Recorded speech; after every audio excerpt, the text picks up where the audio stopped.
Bonjour à tous, on continue dans la foulée avec le test de la LG G-Pad 8.3. Je ne vais pas revenir sur les spécifications techniques de cette tablette nomade parce qu'elles ont déjà été évoquées en fait dans ma vidéo précédente, dans ma vidéo de prise en main. Et cette fois donc on va se concentrer finalement sur les fonctions qui sont propres à Android et à la surcouche de LG. Alors déjà, si vous avez eu l'occasion de jouer avec le G2, vous devriez vous sentir en terrain conquis puisqu'on retrouve à peu près les mêmes fonctions. A commencer par le fameux Knock-on qui permet de déverrouiller la tablette d'un simple tapotement, un double tapotement sur l'écran. Donc on n'a pas besoin d'aller chercher le bouton de mise sous tension qui se trouve sur la tranche de l'appareil. Et là on arrive directement sur l'écran d'accueil. Sur cet écran d'accueil, on va retrouver bien sûr l'heure et la date, donc ça ne change pas. Tout en haut, nous avons la zone de notification avec les petites icônes de nos applications. Et puis en bas, des raccourcis qui pointent vers 5 outils, le carnet d'adresses, les emails, Google Chrome, la galerie photo et l'appareil photo. Pour déverrouiller la tablette, on a différentes méthodes. Par défaut, c'est un simple glisser qui va nous permettre d'accéder aux écrans d'accueil. Alors les écrans d'accueil, je pense que c'est pas nécessaire de revenir dessus parce qu'en fin de compte c'est à peu près le même principe que sur tous les terminaux sous Android. Là on est sur la configuration par défaut, donc avec des widgets et des raccourcis qui ont été définis par LG lors de l'installation de la tablette. Ce qu'on peut tout de même préciser, c'est que sur le dernier écran d'accueil, celui qui se trouve complètement à droite, nous avons un guide de prise en main rapide qui va nous permettre de découvrir les principales fonctions de la tablette. Donc ça c'est assez sympathique, on voit qu'il est fait état de Knock-on. On a aussi les Q-Slide Apps, le balayage à 3 doigts, Quick Memo et QPR entre autres choses. On va essayer de passer en revue le maximum de fonctions. Maintenant, cette vidéo n'a pas non plus pour vocation à être pleinement exhaustive. Je vais vraiment m'intéresser aux fonctions qui m'ont le plus intéressé. Alors, sinon, ce qu'on peut également dire par rapport à ces écrans d'accueil, c'est qu'on a un mode édition qui est assez simple d'accès puisqu'il suffit de faire un pinch to zoom, ou plutôt un pitch to dézoom pour être exact. Et là on voit apparaître automatiquement les différents écrans d'accueil qui ont été paramétrés. On va pouvoir rajouter des bureaux, on va pouvoir les modifier, on va pouvoir en supprimer. On va pouvoir aussi changer l'écran d'accueil par défaut.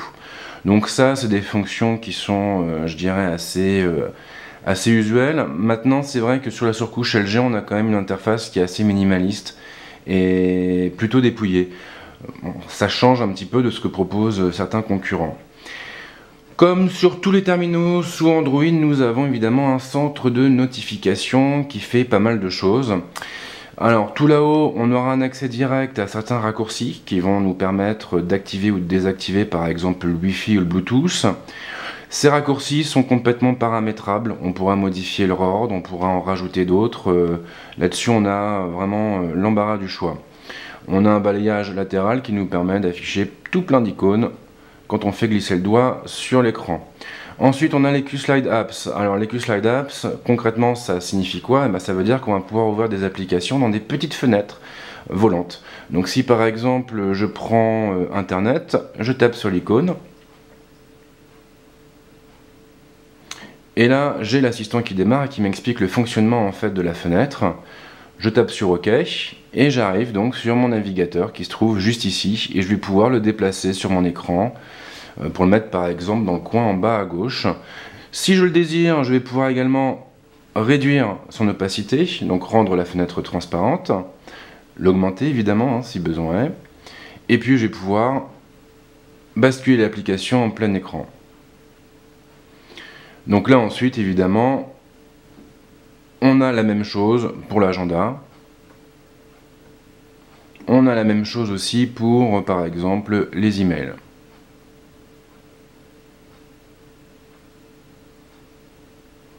Bon, là, en l'occurrence, comme je n'avais pas configuré le client par défaut, il me renvoie vers la configuration qui se trouve juste derrière. Mais sinon, si le client est configuré, il apparaît dans une petite fenêtre volante, exactement comme l'agenda. Donc ça, c'est assez pratique, surtout sur un écran de 8 pouces. On va pouvoir sauter facilement d'une application à une autre, et quand on aura fini, on n'aura plus qu'à taper sur la croix pour virer la fenêtre. Donc ça, c'est quand même assez cool, et on a la même chose sur le LG G2, bien évidemment. Ensuite, nous avons une petite barre qui va nous permettre d'augmenter ou de réduire la luminosité de l'écran.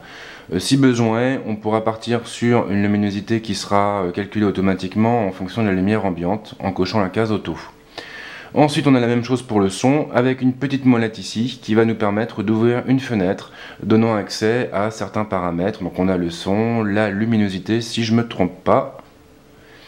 Non, en fait non, c'est le son notification, c'est le son des touches système et le son de la musique, des applications, des jeux et ainsi de suite. En dessous, on a toutes les notifications qui apparaissent. Donc ça, ce sont des notifications qui sont poussées par les applications installées sur le terminal. Bon, là, il n'y a pas grand-chose à en dire, puisque de toute façon, on retrouve la même chose sur tous les terminaux sous Android. Juste ici, un petit bouton pour effacer directement toutes les notifications. De la même manière, ici, on trouvera un autre bouton qui, lui, nous permettra d'accéder aux paramètres de la tablette. Alors, finalement, le seul petit défaut, je dirais, c'est ces deux boutons.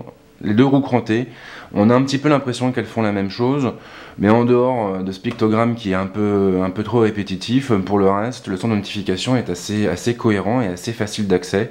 Moi, c'est vrai que j'apprécie d'avoir la main sur pas mal de paramètres comme ça assez facilement.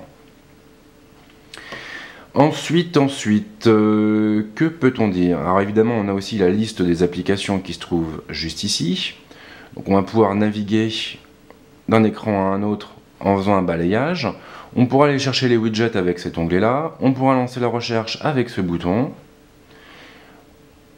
Le clavier d'LG est plutôt simpliste, mais il marche bien. Bon, après, évidemment, l'avantage d'Android, c'est qu'on va avoir la possibilité d'installer d'autres claviers. SwiftKey et ainsi de suite. Donc c'est vrai que là-dessus, on a l'embarras du choix. Et si le clavier proposé par défaut par LG ne nous convient pas, on aura l'opportunité de sauter sur une solution alternative. Donc ça, c'est quand même assez cool. Et puis là, la roue crantée qui va nous permettre de désinstaller en fait des éléments. Si je me trompe pas, voilà. Donc là, on passe en mode édition et on n'aura plus qu'à appuyer sur la petite croix de l'application dont on veut se débarrasser pour la dégager. Donc ça, c'est relativement simple. L'autre fonction qui est très sympathique, elle consiste en fait à mettre des applications de côté pour y revenir plus tard facilement. Donc le mieux, c'est, je pense, de vous montrer comment ça marche. Alors je vais démarrer le calendrier par exemple, l'agenda. Donc là je l'ai ouvert et je me dis bah tiens c'est sympa mais j'ai envie d'aller faire un petit peu autre chose. Donc ce que je vais faire c'est que je vais faire un balayage latéral avec 3 doigts. Ensuite je vais basculer sur le carnet de notes par exemple et je vais faire la même chose.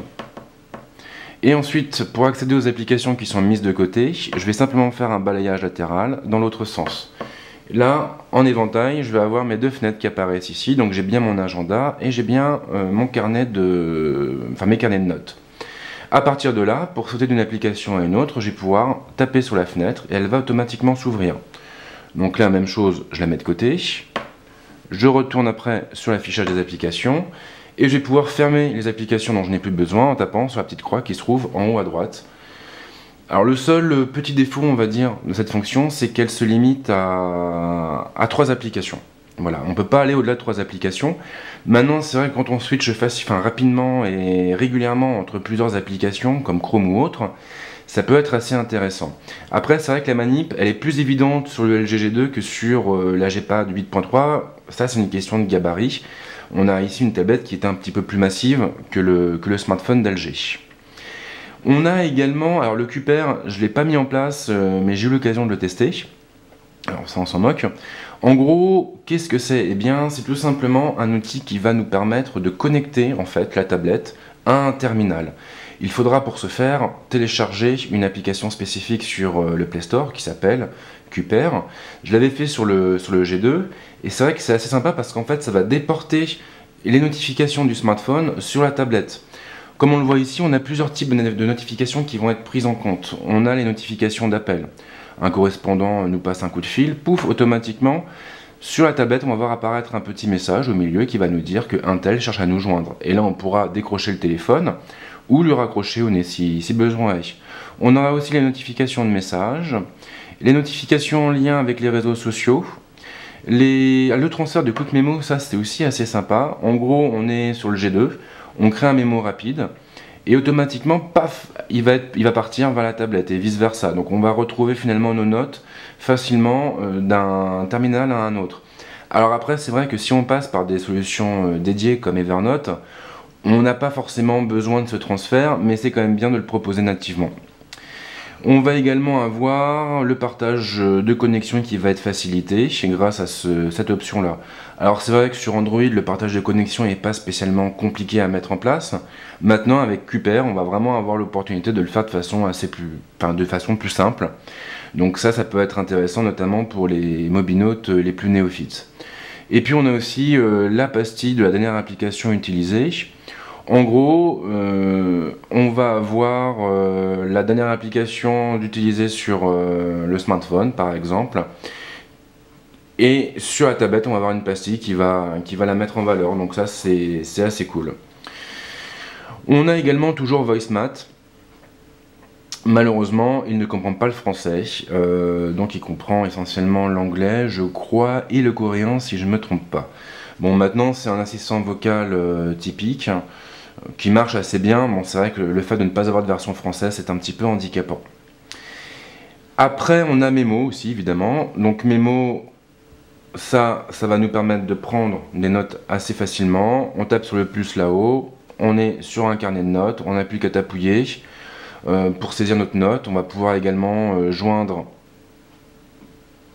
des images, des pistes audio, on va pouvoir enregistrer sa voix, rattacher un lieu, rattacher une date, une heure, ou même carrément dessiner si on a envie de dessiner. Voilà, donc là, hop, voilà. Donc ça, c'est une application qui fonctionne un petit peu sur le même principe que S-Note de Samsung. Alors là encore, si vous avez de l'Evernote sur votre terminal, vous n'aurez pas forcément besoin de cet outil. Maintenant, pour quelqu'un qui démarre tout juste, ça peut être intéressant de passer par cet outil, d'autant plus qu'il est disponible directement par le centre de notification. On a le mémo qui est ici. Et là, on va pouvoir d'ailleurs l'ouvrir en mode fenêtré, ce qui est assez cool, puisqu'on va après avoir la possibilité de le laisser accrocher à l'écran. Après, donc, on va partir voir directement dans les applications. Donc, on a tout ce qui est calculatrice, alarme, horloge. Bon, ça, c'est... Je vais pas trop rentrer dans les détails parce que c'est des applications qu'on connaît déjà.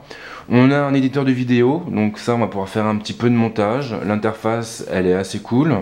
Bon, maintenant, effectivement, hein, c'est pas non plus un Final Cut Pro. Ça reste assez succinct. Mais c'est une application qui pourra, en tout cas, faire plaisir à tous ceux qui font beaucoup de vidéos avec leur smartphone.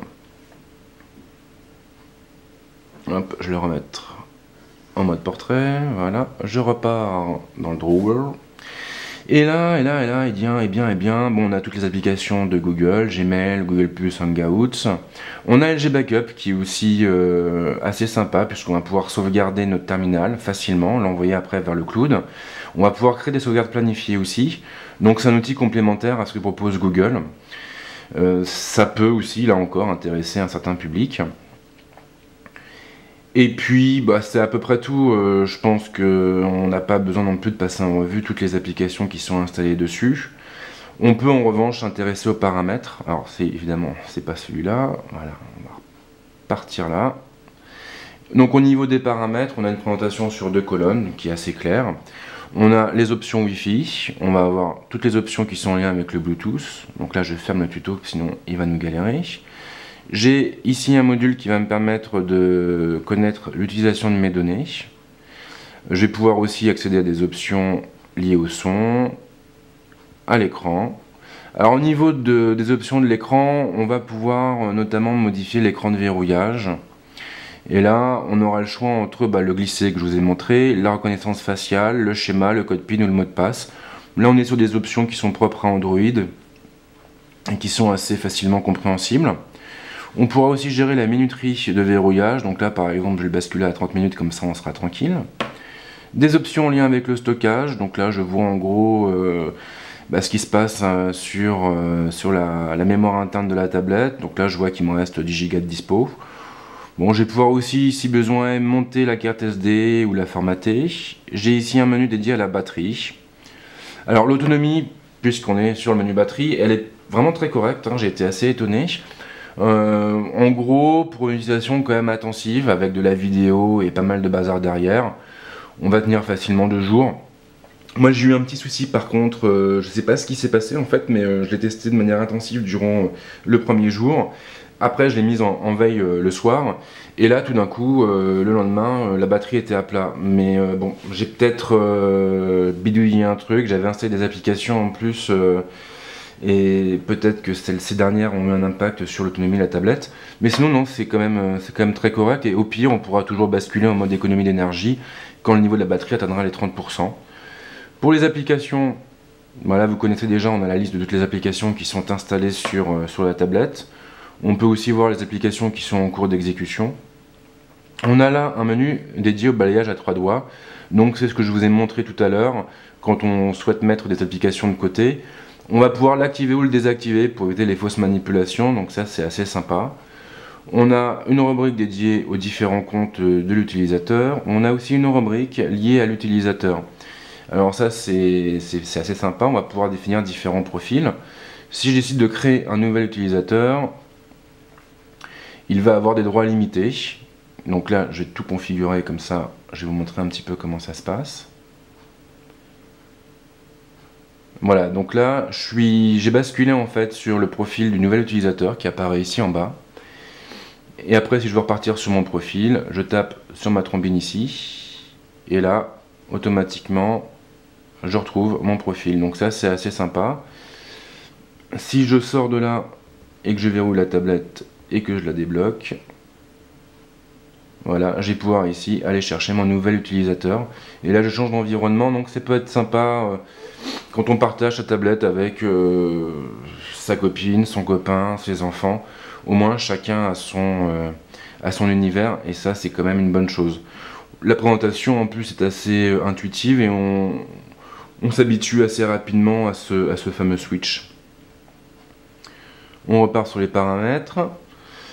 On va maintenant dans les données de localisation. Bon bah là c'est tout ce qui touche en fait à notre position.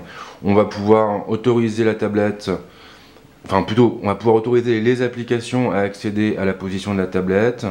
On va pouvoir également sélectionner les sources de localisation, passer par uniquement le GPS ou le Wi-Fi et les réseaux mobiles. Dans le menu sécurité, on va pouvoir chiffrer le contenu de la tablette ou de la carte SD. Donc ça c'est pour les gens qui sont un petit peu parano ou qui ont très peur que leurs données tombent entre de mauvaises mains. Bon, ça c'est vrai qu'en entreprise ça peut être intéressant. On va pouvoir afficher le dernier caractère du mot de passe en cours de frappe ou non. On va également pouvoir afficher les administrateurs de la tablette. Alors là j'ai pas bien compris en fait le principe. Donc bon. On repart sur sécurité, voilà. On va pouvoir autoriser l'installation d'applications issues de sources inconnues. Donc ça, vous savez que sur les dernières versions d'Android, on a une protection qui est destinée à éviter les infections. En gros, par défaut, on ne peut pas installer d'application en dehors du Play Store. Donc si vous récupérez un fichier APK sur un forum ou un autre et que vous voulez l'installer, vous devrez nécessairement activer cette option. On va pouvoir également vérifier les applications et accéder au certificat de confiance. Après on a le menu des langues et de la saisie, donc ça c'est tout ce qui touche au clavier, à la recherche vocale. C'est pas propre à la surcouche d'LG, ces options-là on les retrouve de toute façon sur tous les terminaux sous Android. On a un menu dédié à la sauvegarde, à la restauration et à la réinitialisation de la tablette.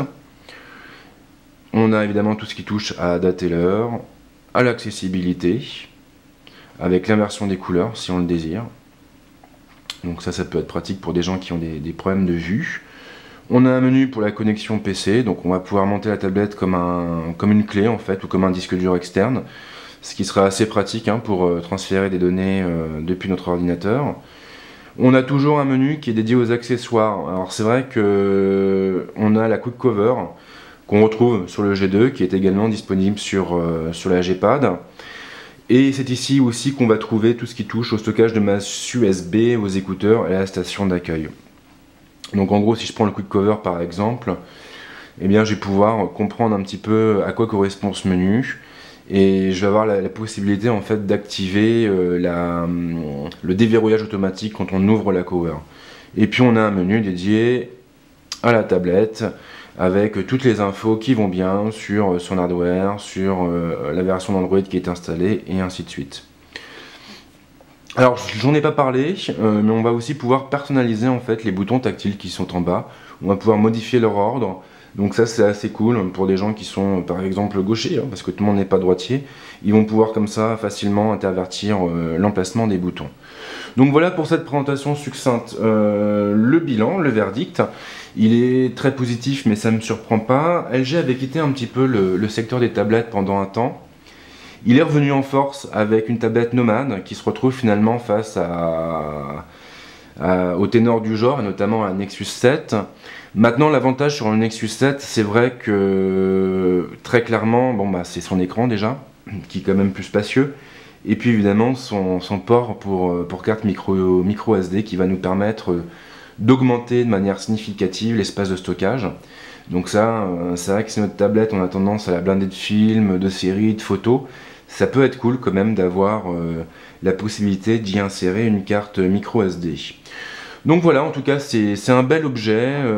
Au niveau du design, bah, on a quelque chose quand même qui est plutôt premium. Moi j'apprécie beaucoup. Et puis, bah, je vous dis, en tout cas, c'est une belle alternative à la Nexus 7. Si vous avez des questions, comme d'hab, les commentaires sont là pour ça. Et puis moi, je vous dis à très très vite pour d'autres tests. Ciao!